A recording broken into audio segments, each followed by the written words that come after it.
someone who practices disciplines that are going to benefit their health, benefit their mental clarity, how you take that and then you walk into your home and how that then positively impacts your significant other. Goals should be measurable. We got to create a plan. We got to ground this energy, right? So why do you want to change in the first place? What are you looking to change? Yes. Who are you trying to become? Can you show yourself a little self-love in trying to get there? Do you actually have the tools to accomplish what it's telling you to do?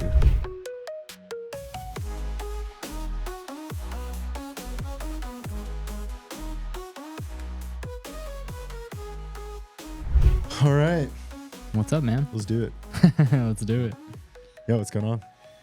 Oh, excited. Yes. Excited to be here. I know we took a little hiatus just for a short little bit. Yeah. Yeah, I'm stoked. Yeah. New studio, new space. New space. Feels really good. We definitely. Something about a new space. It's like, it's a fresh start. Yeah.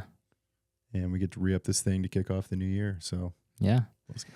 Yeah, we put some time and effort into the new space, and I think it turned out really cool. Yeah. I freaking love it. Yeah. It's nice to be like a new environment. Yeah. There's something even just in the science of like, you know, even in your workflow and your day-to-day of just like getting up and going to a different space and like getting present in that space, how it just kind of affects your entire like mentality. Absolutely. Yeah. It's, I don't know. For me, I struggle to get a lot of effective work done at home because when I get home, like when I'm home, I home feels like sanctuary to me. It's like I get home and it feels like, oh, okay, it's time to relax. It's time to like take a shower, kick back. So if I need to like get computer work done or something, I love to go somewhere else to do that. And then obviously we step into the gym to coach, and another struggle with that is jumping into your workout in the same space that you were just coaching in. Yes. Sometimes that can feel a little bit weird, but yeah, bringing it back to the new studio space, it feels fresh. It feels really good. You know, obviously we took a couple months to transition studios. But I mean, we put a lot of time and effort into this, and I'm excited about it. Yeah. It feels good.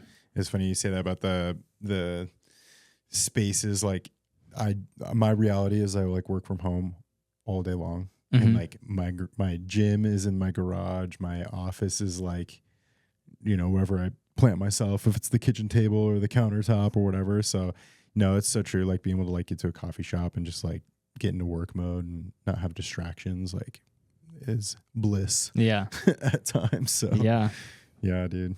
Yeah. So man, so being here feels cool. It feels like the next step. Yeah. Yeah. I love this flag too. Established 2024, baby. That's it. Yeah, I mean it's a new chapter for Fit for Purpose. Yeah. And I think the mission stays the same. It's, you know, we're trying to help people live a life of purpose through their fitness, through their health, and broader picture. It's not just like, oh, because I exercise, my life is meaningful. It's like, no, it's the ripple effect of because I do these disciplines and I experience the benefit from that, then those around me get to experience a better version of us. So absolutely. Yeah. And again, the fitness isn't the purpose. Being fit isn't the purpose. Having a six pack isn't the purpose. Squatting X amount of pounds isn't the purpose. It's using the discipline of pursuing something challenging and something worthwhile and something that improves you as a human being, using that pursuit as a way to shape yourself into a better person, a better father, a better boss, a better employee, a better friend, whatever that looks like. But it's using the pursuit of health and fitness and the discipline it takes to get there to shape yourself into someone who ultimately, creates a more positive effect on reality. Has that ripple effect outwards of positive energy, positive mental attitude, using the energy and the vitality that you're cultivating through the pursuit of health and fitness, right? Because when we pursue health and fitness, honestly, we become more vital, more full of life, more energized, and then we can use that to have a positive impact on the world around us. Yes. And that's the goal. That's the mission. Yeah, I was thinking about when you're saying that, like there's a million different versions of this study. The one I heard was, I think it was like a crystal or a snowflake, something forming. But I've heard it with like bonsai trees and stuff. Where I was going with this is like taking two objects that are the same thing and like speaking negatively over it and speaking life over it, and seeing what actually happens and takes place with that creation, right? And so like you'll see that there's like thousands of studies that are similar to this, but you know, like if it's a tree, for example, you know, you speak negative words over that over and over and over and over, and that thing literally diminishes and dies and like loses its life. Was it the water that they were using to water the plant? I think that maybe was because they were speaking, you know, either words of, you know, hate and disdain over like one glass of water versus, which had to, if you're the scientist, like how funny would you feel being like, you suck, water. Stupid water. This water is trash. But yeah, I mean, water is so interesting, but yeah, the water would hold like the energy of that intention, right? Because we speak words, the words carry a vibration which have the intention of our meaning behind the vibration, right? So the water would like capture that, and it would change. Even under a microscope, they could see that the formation of the water was different. Yes. And then watering the plants with that water made some plants. One's going to create death, one's going to create life. Yeah. Yeah. Really where I was going with that analogy is like in the same breath, what you're talking about. Like if I always have a negative attitude, I'm always like living a very sedentary lifestyle. What I'm fueling myself with is, you know, things that are not benefiting my body and nourishing me. If I'm staying up too late, like we know those things like diminish our health and they have poor return on their investment. So by practicing the things that we're talking about, like, and you know, if you're just joining us, like the things that we dive into from topics, like this is how we create that ripple effect, and furthermore, how we allow others to experience that ripple effect. So there's power in it. Yeah. So yeah, absolutely. And I know we both believe in that, and that's why we're here and why we're committing our time and our energy to being on mission and using this as a vehicle to, you know, hopefully improve and increase our positive impact as we, you know, share ourselves, share our stories, and help hopefully positively influence other people to take steps forward on their journey with health and fitness, discipline, and then ultimately becoming fit for purpose, whatever that purpose looks like in their life. Yeah. Yeah. I saw a stat, and like, you know, it's hard to know how true these posts are because it was just like an Instagram graphic that popped up, but related to like husbands, it was saying that though like guys who work out regularly, if that's 4 to 5 times a week, like we're 77% more likely to be like better husbands, like whatever you define as better husbands, if it's more loyal, trusting, communicative, like all those things. But, and again, do we know that exact percentage? But there's no doubt that like by like someone who practices disciplines that are going to benefit their health, benefit their mental clarity, you know, improve their movement patterns and their strength and their confidence, and even just the realities of like having an hour to yourself to like sharpen your, you know, your tool belt, like how you take that and then you walk into your home and how that then positively impacts your significant other or whatever. I don't know. It's just interesting. Yeah. There's so many layers there. So many layers there. You could say the same thing about men, and I'm just speaking specifically to men, but like for women too. Yeah. All the same benefits. But for men who are dads, they're like 75% more likely to be consistent with exercise if they attach the reason why to their children. So there's that like deeper driving force of I'm going to be committed to this thing because my children now get to experience a better dad. Like, dude, that's freaking powerful. Yeah. So, I mean, yeah, anchoring, you know, with any change that you're trying to create, anchoring that into your heart, is really powerful. Yes. If it's anchored into your heart, not just your mind, then it's something you're doing out of love, which long term can be sustainable. If you're just like grinding yourself through something for, some like egoic desired outcome, a lot of times that's not sustainable. And I mean, it can be, some people can force themselves to that, but a lot of times that comes with a cost, an unforeseen cost of, diminishing returns or burning yourself out because you're chasing something that you don't really feel deeply connected to. But back to what you were saying about, you said that stat about, men that work out tend to be better husbands. I think that there's so many layers there. Number one, I mean, if you're working out and you're pursuing health and fitness, then you're just going to feel better. And if you feel better, you communicate more effectively. You're more positive to be around. You have more fun in life. If you feel like shit, then like if you feel like tired and in pain and bloated, and like if you don't feel good in your body, your capacity for compassion to someone else goes way down. It's hard to have capacity. It's hard to have compassion for somebody when you're like stuck in your own negative spiral. Yes. About like not feeling good.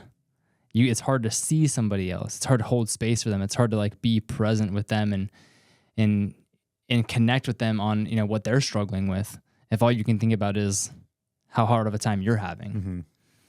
And then beyond that, just pursuing working out. I mean, working out, going to the gym and working out can be one thing, but it could be like a martial art.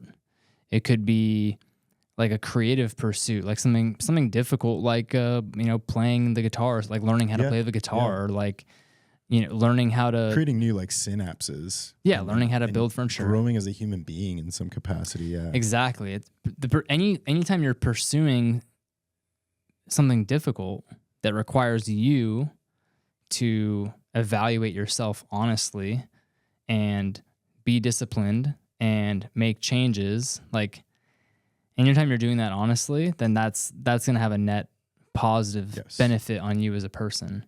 As long as that's balanced with, actually enough like being present, selflessness. Yeah, as long as it's balanced with actually being present in your relationship, versus like, oh, I'm in the gym 6 hours a day. It can't always be just looking at ourselves in vanity in the mirror, but yeah. Have you seen that episode of, it's a Huberman podcast, Andrew Huberman, and he brings on, oh my gosh, carry the boats, like the David Goggins. David Goggins, thank you. Carry the boat. Wow. All you had to say was carry the boats. That's all I had to say. I remember the line, but who's gonna carry the boats? Just a hard ass dude. But he shares, the two of them are having a discussion around, and I'm gonna botch like what this is, but there's a part of your brain that when you do something that's challenging and uncomfortable and something that like you don't like to do generally, and you go and do that thing, that spot in your brain grows. And they've done like studies on that with brain scans to define that those who have greater like pieces of that part of your brain which means as a result, you've challenged yourself more and more and more and kind of stretched your comfort zone, there's greater longevity. Like you literally have a longer lifespan because you've like stepped out of that comfort zone and challenged yourself, which is like all to the same point of what we're circling back to of, even if it's exercise, if I don't like exercise, like, dude, I always tell my clients and people I work with, like, not everybody's going to love fitness as much as I do. That's okay. Like, it's not your hobby. It's not your passion, but we do need to treat exercise in some capacity like you brush your teeth or you get up out of bed and you take a shower, like, a habitual thing. So, but to that point, like, not everybody loves fitness. So if you go and do the thing over and over and over and build that discipline, then like there's proven science now you are creating more longevity with your life. So you're adding years to your life by just doing something that's maybe a little bit uncomfortable temporarily until it becomes such a discipline that you're choosing it more often. Yeah, I love that. I tell my clients, I'll say to my clients, I don't want to, but I'm going to anyways. And I'll like repeat that to them. and remind them that that's a skill and that's a muscle that you have to train as well. Yeah. Which is, touching on that point of the brain that you were talking about, that part of that brain grows when you confront something that you don't want to do, but you do it anyways. Yes. That part of your brain grows, and then your capacity expands, your comfort zone expands. You meet the edges of yourself, and you go slightly beyond them, right? So then you're expanding yourself. You're expanding your ability. You're expanding your nervous system's capacity to hold that difficult, uncomfortable thing. And you can sit with that sensation, right? I mean, as an example, ice bath. I'm sure you've done an ice bath. Never gets easier. Yeah, it's well, it feels just as uncomfortable. Sure, but I think you get better at recognizing that the sensation is. It's not going to harm you. It's fleeting. Yeah. This experience I'm having is cold. Yep. But it's not going to last. It's not going to last forever. I'm okay. Yeah. I can sit here. It's like having like a phobia of like spiders, because you're like, if that thing bites, like that thing's going to bite me. What is that going to feel like? What is that going to cause me? Like, what's going to be my reaction? Like, if you've done it before, it's kind of takes away that like the unknown, if you will. Yeah. Whereas years ago I went to San Diego and ice baths and getting bit by spiders, two different things. I'll get in an ice bath. Is that the new longevity hack? But unless that spider's turning me into Spider-Man. That's the new longevity hack, is letting spiders bite you. Dude, I just went on a trip. Side note, sorry, I didn't mean to cut you off. But my dad and I flew out to Dallas, Texas to meet. My brother lives out there. So we did like a weekend, hang out with him.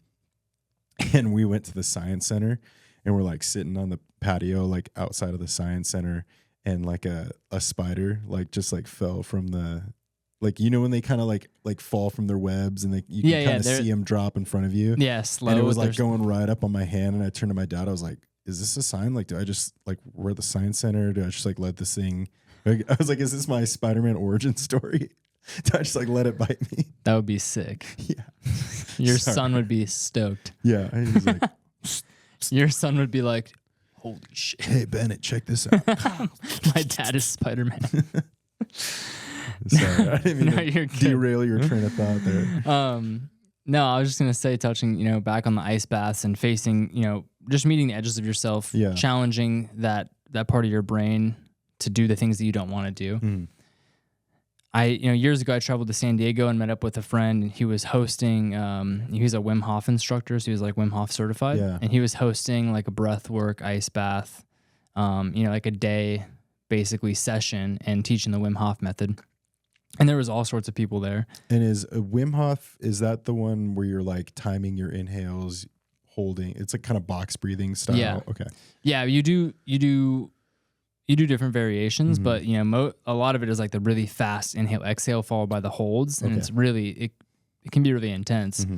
But so we did like a couple hours of breath work, and then we went and did the ice bath, and it was like 32-degree ice bath, like gosh. cold. Yeah, but there were people there that had never done it, and I remember this one woman got into the ice bath and immediately started freaking out, started crying. I can't do it. I got to get out. And, there was a couple people there that were like with her, speaking to her, trying to calm her down. And eventually, she made it to 2 minutes.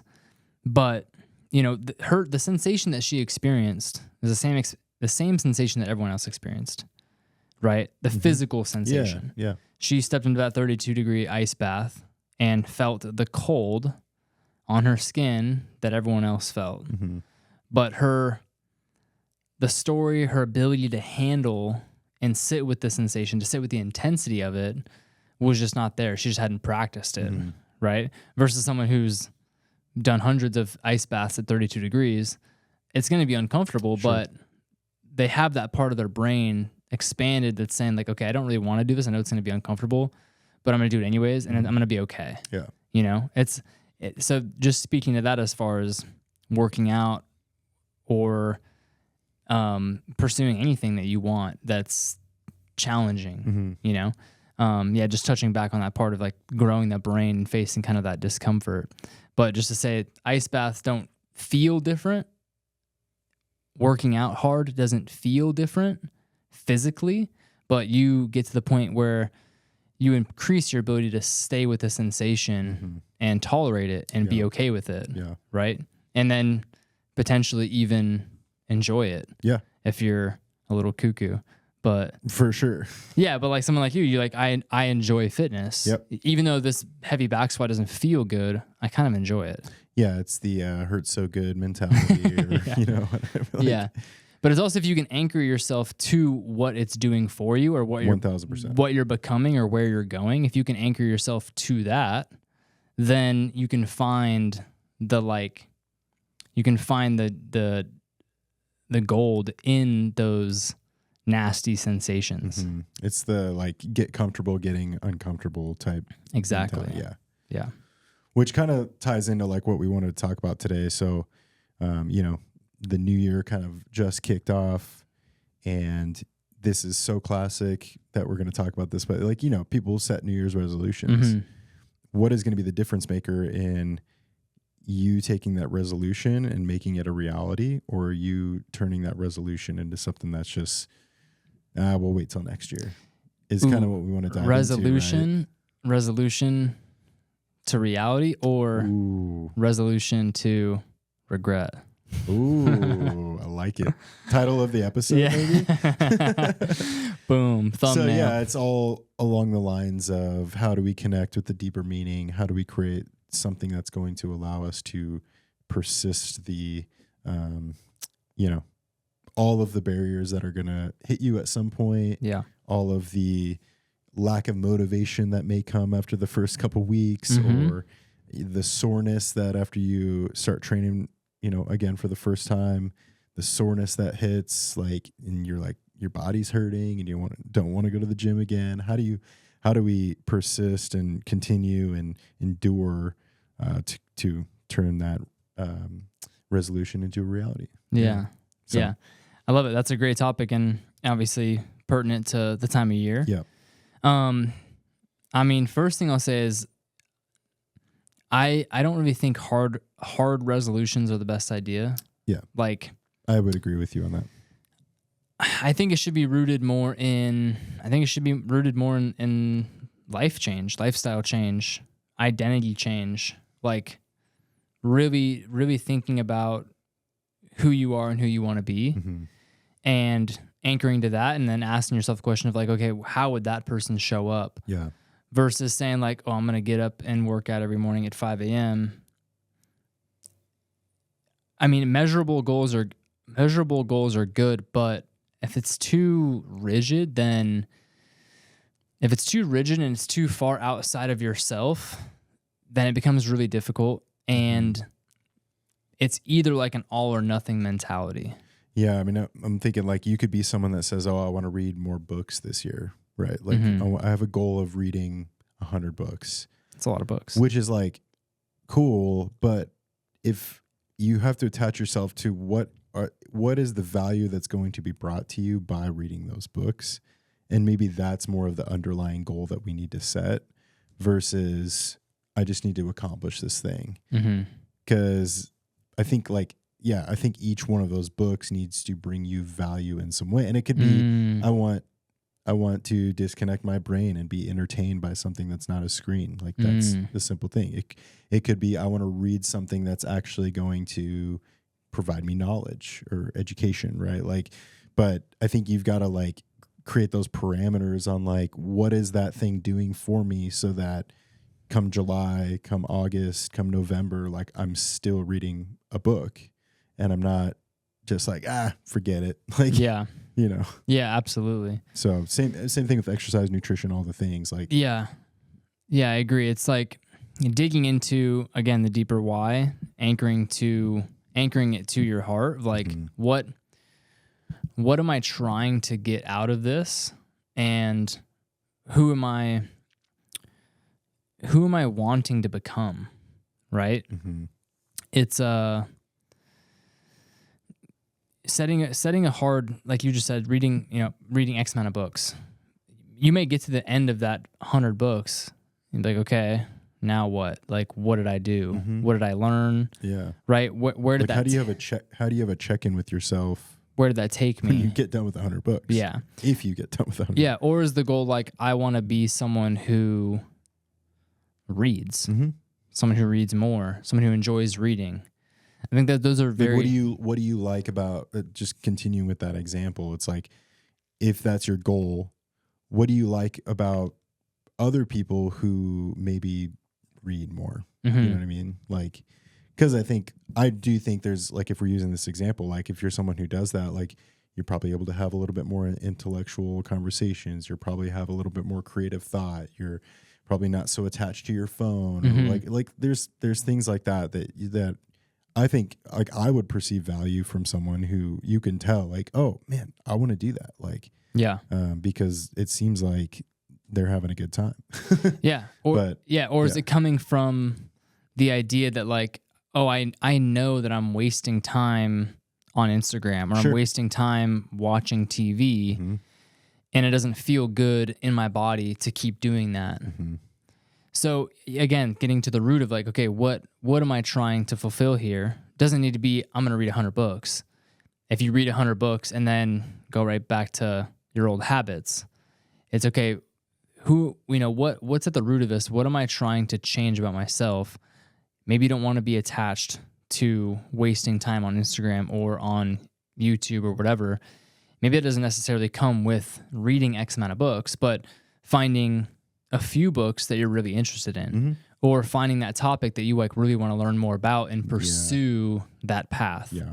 Right. So I think it's the same with health and fitness. Like, I want to lose 50 pounds this year. Okay, but where is that going to get you? And what do you see? What are you imagining your life is going to be like on the other side of that 50 pounds? Yeah. Who do you become when that's gone? Yeah. Yeah. Exactly. Because you might get there and still not feel fulfilled, Mm-hmm. right? I think you'll feel much better in your body, but what stops you from putting that 50 pounds back on once the resolution is over? And it's almost like, I mean, using that example, you could get there and then you could take your foot off the gas, because now you're like, well, I know how to do it, you know? Yeah, it's right there. Whenever I lost 50 want pounds, I know how to do it. Whenever I want to do it, I can do it. Yeah. And then you're like, gain back 10 pounds. You're like, it's fine. Like, I know how to get this off. Yeah. Gain back 15 pounds. It's fine. I know how to get this off. Like, that's how that comes right back. Mm-hmm. Yeah. Exactly. So on a deeper level, it's figuring out why you want to lose the weight, Mm-hmm. or you want to read the books, right? Whatever the goal is. And I think it has to do with meeting that part of yourself, and, like, this sounds a little woo-woo, but meeting that part of yourself and giving it some love and giving it some grace, right? So a lot of times we do things a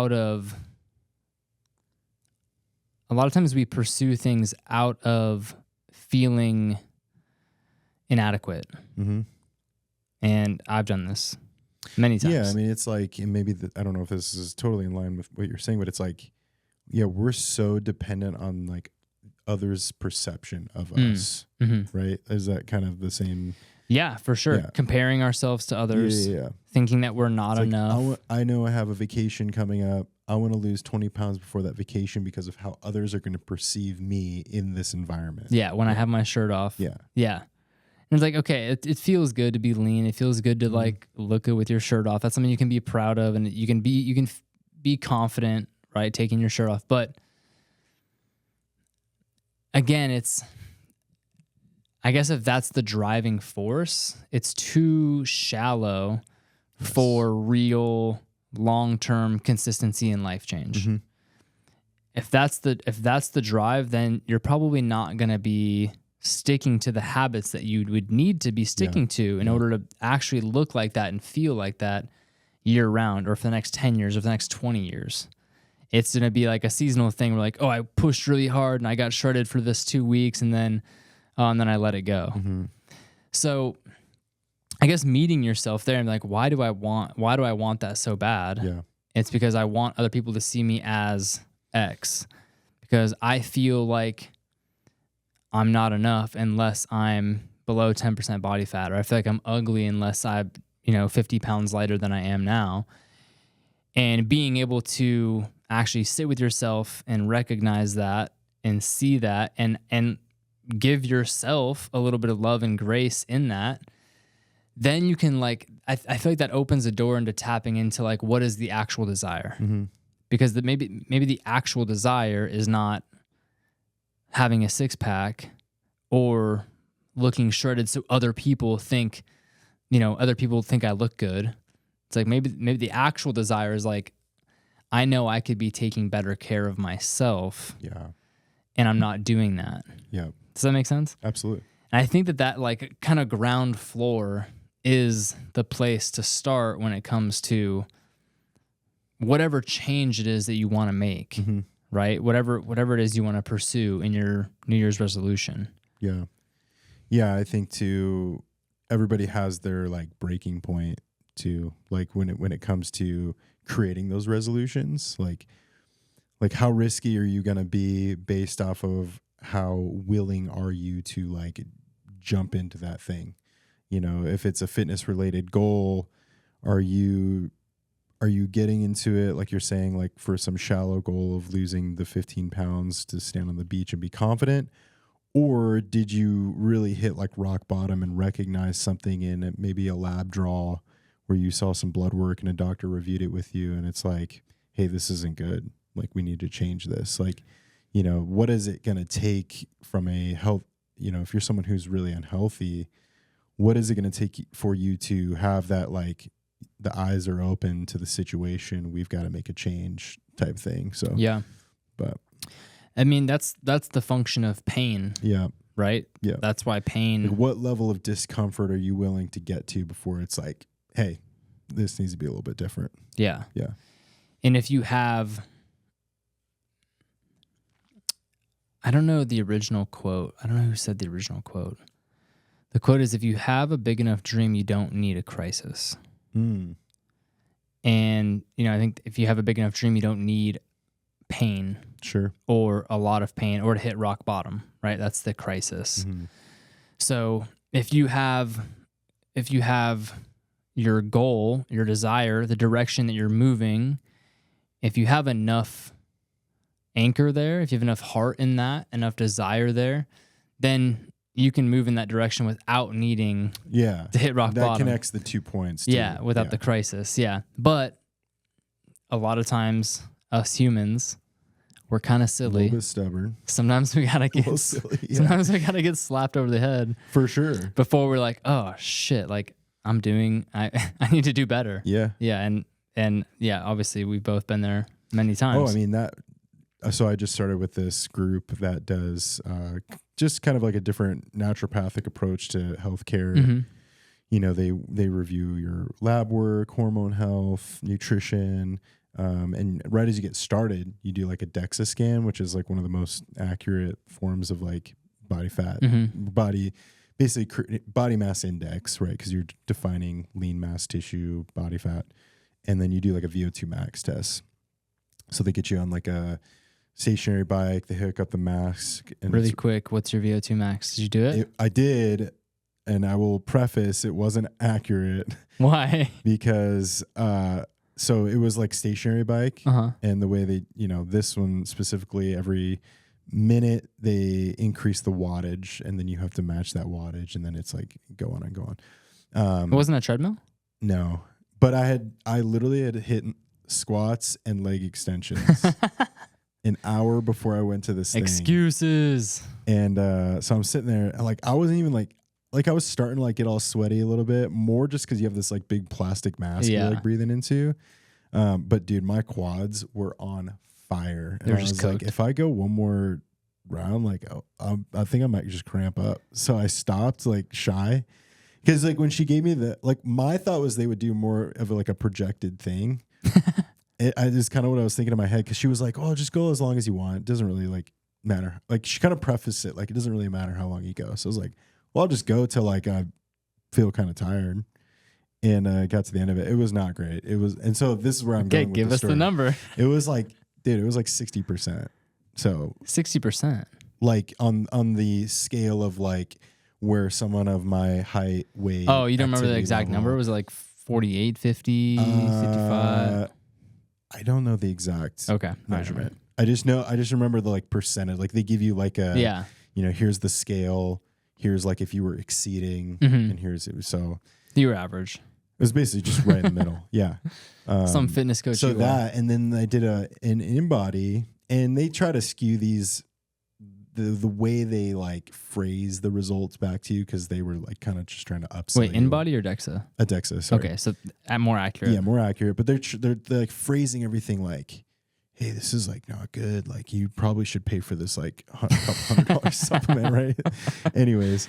You need some peptides, bro. Give us $200. Yeah, exactly.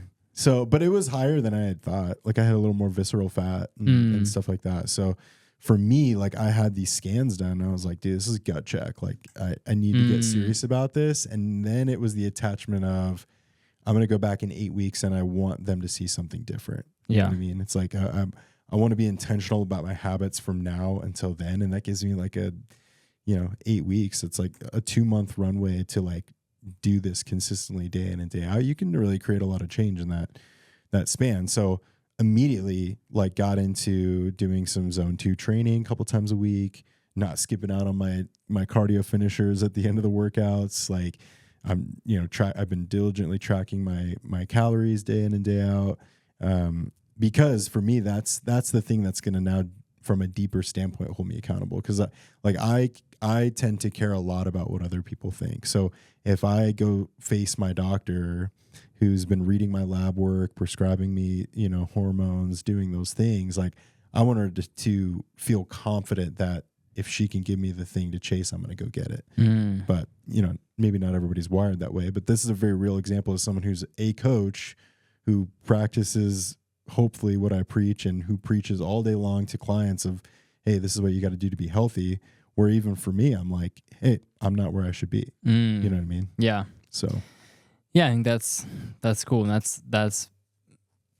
that's really cool to go get the objective measurements. Yeah. Right, and see the numbers for sure, and then take that and realize, okay, I'm not where I want to be. If you have the objective data, there's no denying. You could always I could always live in the camp of, and I think a lot of guys especially do this, like. Especially if you're like an ex-athlete or something, you're always like, it's not that bad. Like, kind of what we were saying about the weight loss stuff is like, I can tap into this because I know, like, I got this. But if you have objective data in front of you, you can't bullshit that. Like, it is what it is. So now you can figure out how to change it. And for me, it's like, maybe there's a little discouragement when you see the numbers, but really it's just to give you the starting point. It's like, okay, I know where I'm at now and I know where I want to get to. So now I know what I need to put in place to achieve that thing. Yeah. And that's kind of what we can dive into next. But, absolutely. I think the discouragement is like a mental trap. For sure. Right? Yeah, you could get stuck in that cycle of, poor me. Yeah, it's like, it's a feeling, but it's not helpful or real necessarily. It's just like, oh, this just isn't what I thought it was going to be. So I'm feeling a little bit of discomfort, but objectively, this is where I'm at. Yeah, I mean, it was almost like too, and this is not to speak down on people, but it was like, dude, if I walked away from this feeling this way as someone who like eats, sleeps, and breathes, like thinking about my food, working out, all this stuff, how does like an average person who's walking to that clinic feel? Is kind of what I like. Walked away feeling. What I was talking to my wife about, it was like this is a gut check for me. What is an average person who isn't showing up in this way? How are they perceiving this data? Like, I would imagine they're perceiving it differently because you have. Yeah, maybe I'm a little harsher on. Yeah, you have internal expectations of like, I should be absolutely perfect in all of these categories because this is what I do. For sure. So you're probably holding yourself to like a higher expectation, which then.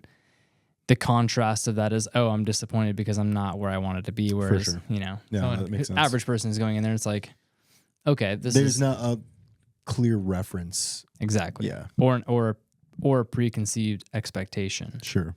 Yeah. Okay, give us, I kind of went into my like woo self-love aspect of change. That works. Which, it's, and I think goals should be measurable. We got to create a plan. We got to ground this energy, right? So high level, overarching theme, where to start, like, okay, why do you want to change in the first place? What are you looking to change? Yes. Who are you trying to become? Can you show yourself a little self-love in trying to get there? Second, though, is like, okay, once we kind of identify what we want to do and we find those desires, we got to ground that energy into an actionable plan of how we're going to get there. There's Otherwise, the why, we're just freaking the how. Exactly. We're just floating out in space like, oh, that would be cool. But like, how do we put that on the ground and take steps forward? Yeah. Yeah. It's about having a strategy, really. Without a strategy, you have no structure. You have no blueprint of how you're going to accomplish the thing. So, but that could look like a million different things. If we want to dive into like a nutrition goal specifically, it's having measurable data. I mean, we talk a lot about tracking macros. I think that's an excellent way to create strategy around what you want to accomplish, because it's like we were talking about with the scans, it's objective data. So a strategy with your nutrition could be, okay, I'm going to work with whether it's a professional, or I'm going to use some of these apps that can provide, suggestions for me to get that starting point. And then I'm going to figure out, once I have that starting point, how to continue with that strategy of logging my nutrition, creating discipline around seeing, appropriate portion sizes and what's in my food. So I know, like, I want quality proteins, quality carbs, quality fats. And now I can actually see that because I'm logging it. So I think that's an easy strategy with your nutrition.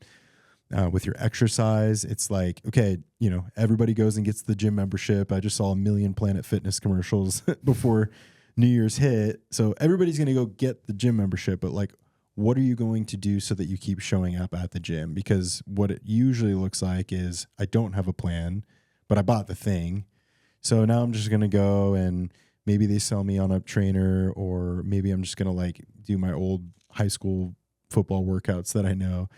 My thing is like, dude, have a plan when you step foot in there.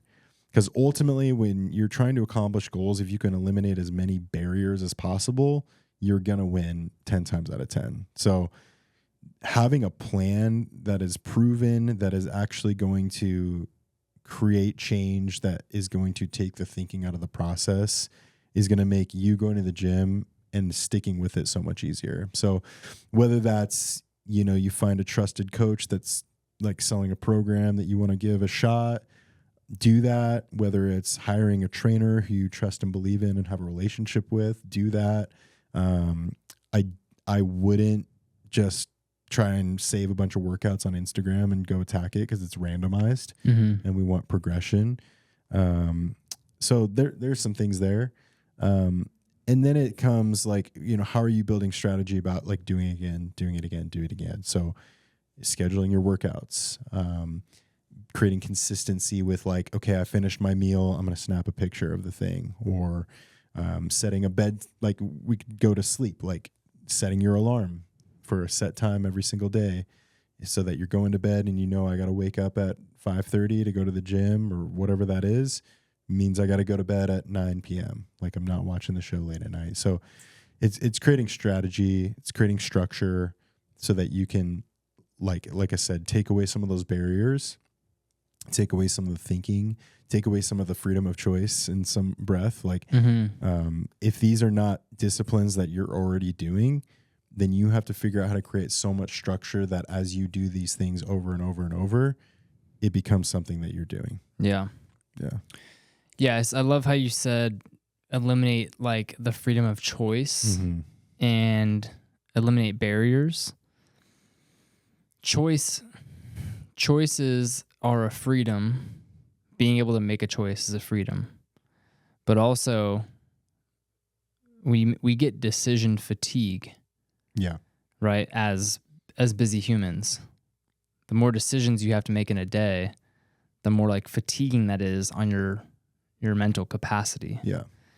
So, and we're really good at giving ourselves the easy way out. So if you look at that freedom of choice and the choice of do the thing that's least challenging, like we had talked about earlier, well, like 9 times out of 10, we're probably going to take that door. Yeah. In the moment, yeah, when you're feeling a certain way, you're feeling tired, or you're feeling lethargic, or you're feeling sad, or you're, had a hard day.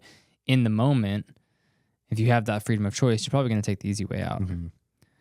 But we can eliminate the freedom of choice by doing certain things. And through eliminating the freedom of choice, we can save ourselves the decision fatigue. And it's Jocko has the term discipline equals freedom. Yeah. It's like I can pursue freedom in doing whatever I want at any time. Sure. And then I'm free. Yeah. But also, you're not free to create what you actually want long term if you're doing that. If you're constantly pursuing what you want in the moment, then you're never going to get to where you want to be long term down the road. Yeah. So having the discipline in the moment by eliminating the freedom of choice, setting out your clothes the night before, say for example, someone's working out early in the morning. After you finish dinner, you set out your clothes for the gym, you set out your water bottle, you set your alarm, you make sure you have your headphones in your bag, you make sure that your workout is on your phone and you know what you're doing. So you get up, you don't have to make decisions. Yeah. You wake up, the alarm goes off, the clothes are out, you put them on, you drive to the gym, you execute the workout that's on your list that you already know what you're going to do, and then you go home and go about the rest of your day. If you have to get up and think wake up and oh, what gym am I going to? What workout am I doing today? What clothes should I wear? I got to get my water bottle. I got to get my pre-workout ready. Are my headphones in my bag? What playlist am I listening to today? Then you're making 20 decisions first thing in the morning. Yeah. These are all barriers. Yeah. Right? If we can eliminate those barriers, we can eliminate the choice of freedom and just okay, this is what's happening. And all I have to do is follow the path that I've laid out for myself. I just got to take the next step. The resistance is diminished. Yes. It's like you're freaking on a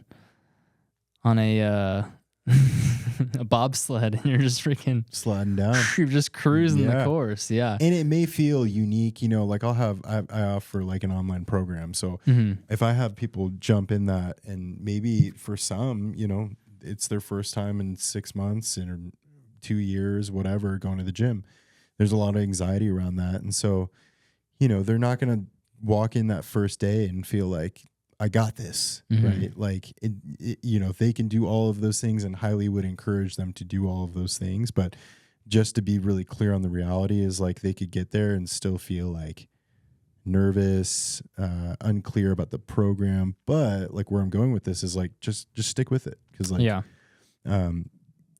week will pass of you doing the same movements over and over, and opening up your app and watching the videos and tracking your progress and checking in with your coach, or whatever that looks like for you. Even navigating the gym, because every gym's got stuff in different places, figuring out where the trap bar is, and figuring out that for RDLs, 35s work for you. It's those things that right away are not going to click, but just give it time. Just got to keep going, keep showing up. And that's, we can't expect, in life, we're going to face challenges. Yes. We're going to face discomfort. We're going to face... And it's we can't let every little bit of discomfort throw us off. Deter us. Yes. Yeah. We have to be strong-willed. We have to be strong mentally and follow through on the commitments and decisions that we make. That's just part of being an effective human. Yeah. Right? But again, when you're talking about sticking to change, which change itself is already difficult enough, right? To change who we are and how and the things that we're doing is stepping out of our discomfort zone, or stepping out of our comfort zone into our stepping out of our discomfort. Get fucking comfortable. I'm tired of being. You know what? Does your bed feel great? Is it cool in your room? Stay in your bed. Just kidding. This workout's uncomfortable. I'm stepping out of my discomfort zone. I'm going back to bed. Yeah. No, but yeah, change is difficult. And if we want to make it as smooth as possible, so we can have the highest success rate possible when we're trying to do something challenging, like go from being someone who is really inconsistent with our workouts to being someone who is dedicated, or going from being someone who hasn't worked out in 5 years to being someone who steps into the gym 3 days a week and gets after it. To make a change like that, that's a radical difference. It's a big shift. It's a big shift for someone to make. Yeah. And in order for us to have the most success with something like that, we need to have a strategy, like you were talking about. And it comes down to like having a strategy. Basically what a strategy is it's the elimination of barriers, and it's the elimination of choice of freedom. Yeah. Right? Because the strategy is laid out. In theory, if I execute the strategy as I've laid it out, then I will get to where I want to be. Yep. I don't have to continuously be making decisions every moment of like, okay, what do I do next? What do I do next? How do I get to where I want to be? Step back, create a strategy, and then execute it, and then reevaluate. Yeah. Maybe you reevaluate weekly, maybe you reevaluate monthly. But keep your head down and execute, and then after a week, after a month, then pick your head back up, reevaluate. Okay, did this work? Did this work? What didn't work? Does something need to change? Reestablish the strategy and put your head down and get to executing. Yeah. Yeah. The two things I would add to that is change your expectations. Because I think a lot of people, especially in this comparison day and age, like, will expect like that, oh, I've been doing this a week, I should have this figured out. It's like, no, you freaking won't. Like, we do this for a living, and there's still things that we're learning about, movements that we've done 1,000 times. I don't know anything. If I literally just like worked with a gal, she's like a PT, who was helping me like dial in my squat form. Like, cause there was things that I was just doing mechanically not great for my body, but that I had learned from reps and reps and reps and reps of doing the thing to where this is what felt comfortable, but this is what I should be doing because this is what my anatomy says, right? Like we're all learning. We're all on the spectrum of getting better at what we do. So we're back to that point of like, change your expectation so that you're not continually like disappointing yourself. Like, and then with that, change your timeline. Because if your timeline is, oh, I need results in a week, like I promise you're not going to get results in the week. You in a week, you may get comfortable getting up early. You may get comfortable following the plan of putting your clothes out and doing all the things like you said. In a week, you might get comfortable seeing the front desk guy at the gym as you walk in. In a week, you might get comfortable like building the discipline of taking pictures of your nutrition. Like, those things will happen in a week, but like the scale's not changing in a week. Your strength is not going to evidently change in a week. Your body's going to feel super sore in a week. Like you might feel worse. You know what I mean? Like change your timeline. Like, like I always tell my clients, like, all I want you to do is focus on the habits. I don't give a shit if this happens in 6 weeks, 6 months, a year, 6 years. Just keep doing the habits, because it is inevitable. Like you said, like if I create the structure, I'm going to get there. Like, yeah. And encourage you to like work with a professional to help kind of give you feedback as you go, because, if we're just complacently doing the same thing, then maybe we need to change the process. But yeah, just do the thing and change your timeline and forget about like needing the instant gratification of the thing or being disappointed the second the scale doesn't say what it needs to in your mind. Like, so change your expectations of yourself, change your timeline of yourself, because that's going to help you have longevity as you go, as you follow that plan. Yeah, that's really well said. And I'll add to that. That right there comes back to focusing more on who you are trying to become as a person versus the external goal. 1,000%. Because again, the external goal is, I didn't see the scale move this week. I guess I should just give up. I'm a failure. I suck. Or it's like, oh, I made it to the gym 3 days this week. Yeah. That's a win. Absolutely. I tracked my calories every day this week. That's a win. That's a win. So if we're focusing on process over outcomes, right? Process focused goals and process focused success measurements, then again, like you just said, hitting the habits, doing that, focusing on that, seeing that as a win, seeing that as a success versus the specific outcome, then you're going to get to the outcomes. It's going to happen. It's just when. Like you tracked your macros for 3 days and the scale didn't change. So what? Like you haven't been tracking your macros for 3 years and the scale went up. Do you know what I'm saying? So like, why not keep doing the thing that is unknown and unfamiliar and just have a reference point at the very least, like to just be able to define like this clearly didn't work or this actually did work. I just needed to stick with it a little longer. Yeah. Yeah, absolutely. Yeah, I think those are some powerful takeaways for people to grab onto and try to implement in their lives. Yep. Anything else you want to add, man? I feel like I had something. I was thinking about something, but no, man. I mean, I think it's really basic stuff, and it's you could have the perfect plan. It's just about what I was gonna say, where I was getting to this, is the action. Like, so we've talked about having the strategy. You could have a perfect strategy. You have to keep attacking the strategy, and we've kind of touched on that already a little bit, but action is what leads to outcomes. Sitting on your ass, reading the plan doesn't do anything. There's like a lot of people too, like in this day and age, like they kind of get like, they kind of absorb information. They become like informationally bloated in that sense, but they do nothing with that information. So it's like you could ask your coach friend a million questions. You could ask ChatGPT to create the perfect plan for you, but like, are you actually going to like set your alarm at 5 a.m. and go do that plan? Or are you just going to like talk about doing it? So action. I was going to like, what I also was going to say is like cheap investments become easy to like skimp out on. So what I would encourage folks is like, if you have an outcome that you want to achieve, a goal that you're setting for yourself, a resolution, like what is that going to cost you? Like make an investment, put the chips in on yourself to make that investment, because if it's costing you something, the odds of you overcoming the thing and achieving that goal are a lot greater.